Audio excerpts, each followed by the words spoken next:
సంఖ్యాకాండం 14:22లో మనం చూస్తాం. ఇక్కడ వారు దేవుణ్ణి శోధించడం మానుకోలేదు. వారు సంఖ్యాకాండం 14:22 వచనం, నేను ఐగుప్తులోను అరణ్యములోను చేసిన సూచక్రియలను నా మహిమను చూసిన ఈ మనుషులందరూ ఈ 10 మారులు నా మాట వినక నన్ను పరిశోధించదు. 10 మారులు దేవుడు లెక్క పెడుతున్నాడు. దేవుడికి అన్నీ తెలుసు. దేవుడు మన లెక్కల మాస్టర్. ఆయన అన్నీ తెలుసు ఆయనకి.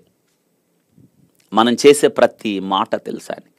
ప్రతి మాట, మనం మాట్లాడే ప్రతి మాట, ఒక మాట మన నోటి నుండి రాక మునిపే ఎరిగి ఉన్నాడు. మనుషుడు పలుకు ప్రతి వ్యర్థమైన మాటను బట్టి దేవుడికి లెక్కలున్నాయి, తీర్పు తీరుస్తాడు.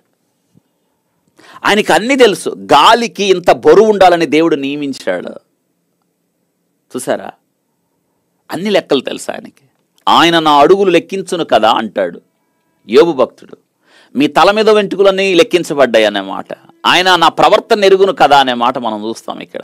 ఆయనకి అంతా తెలుసు. చూడండి, ఇజ్రాయేలీలు దేవునిని 10 మారులు వాళ్ళంట పరిశోధించారు.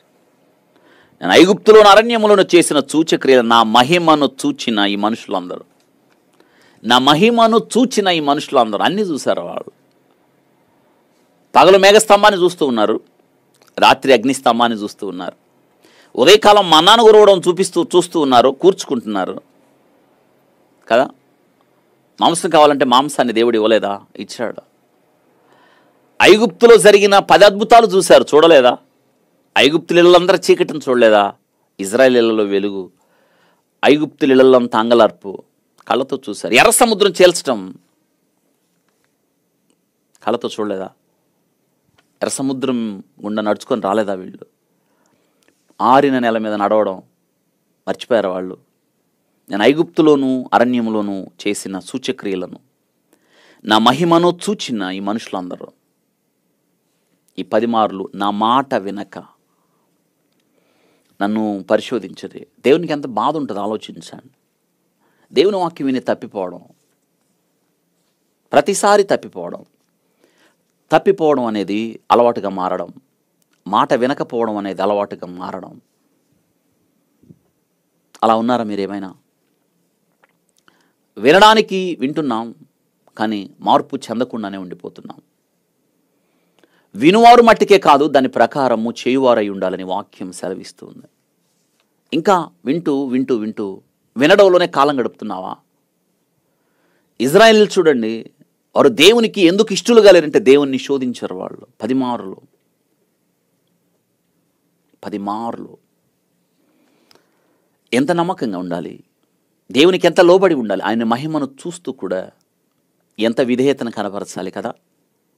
ఆయనకి ఎంత ఇష్టలుగా జీవించాలి. అలా కళ్ళెదురు చూస్తూ ఉన్నారు. ఆయన దేవుణ్ణి శోధించారు. శోధిస్తున్నారా మీరేమైనా? దారి తప్పిపోతున్నారా? అని శోధిస్తున్నారా ప్రతిసారి? ఇజ్రాయేలీలు దేవుడు లెక్కించాడు, ఆయన లెక్కిస్తాడు.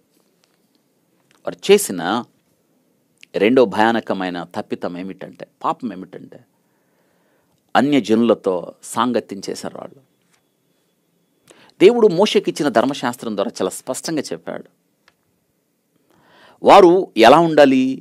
వారు ప్రత్యేకించుకున్నాడు దేవుడు. 2 కొరింథీ పత్రిక వారు ఎలా ఉండాలో దేవుడు ఎంత స్పష్టంగా చెప్తున్నాడు చూడండి. 2 కొరింథీ పత్రిక 6వ అధ్యాయం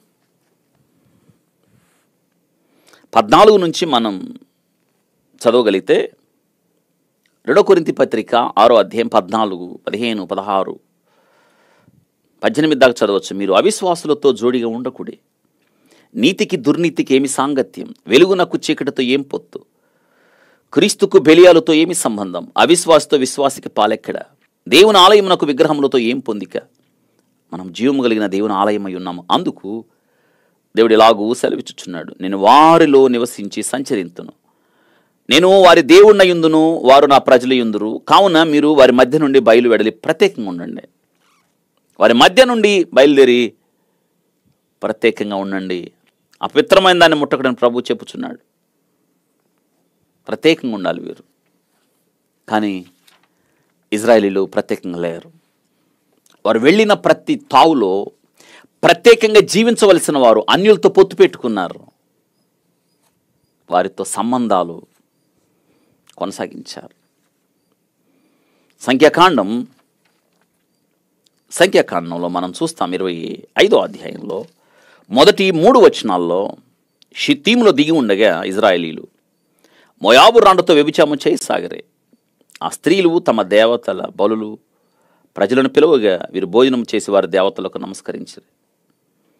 అట్లు ఇజ్రాయేలీలు బయలుపేరుతో కలుసుకున్నందున వారి మీద యెహోవా కోపము రగులుకొనెను. అన్యులతో పొత్తు పెట్టుకున్నారు. వేరుగా ఉండాల్సిన వారు, ప్రత్యేకించబడిన వారు వీరు, గొర్రెపిల్ల రక్తము ద్వారా విమోచించబడిన వీరు ఆ ప్రత్యేకతను చాటుకోకుండా అన్యులతో పొత్తు పెట్టుకున్నారు, కలిసిపోయారు. చూసారా, ఇక్కడ పొత్తు పెట్టుకోవడం ఒకటి, వీరు చేసింది ఏమిటంటే విగ్రహారాధన. ఈ వాక్య భాగంలో మనం చూస్తూ ఉన్నాం చూడండి, విగ్రహారాధన. నిర్గమకాండం 32లో దూడ పెట్టుకోవడం దగ్గర నుండి మోషే పర్వతం మీదకి వెళ్ళినప్పుడు అహరోను మీద ఒత్తిడి తెచ్చి వారు దూడను చేసుకొని దాని చుట్టూ సాగిల పడతారు. అక్కడ నుండి మనం సంఖ్యాకాండం 25వ అధ్యాయంకి వచ్చే వరకు కూడా వారిలో విగ్రహారాధన మనసు పోలేదు. దేవుని కోపం విగ్రహారాధన అన్న, దేవునికి కోపం వ్యభిచారం అన్న, దేవుని కోపం గర్వం అన్న, దేవునికి కోపం ఆయన మాట వినకపోవడం.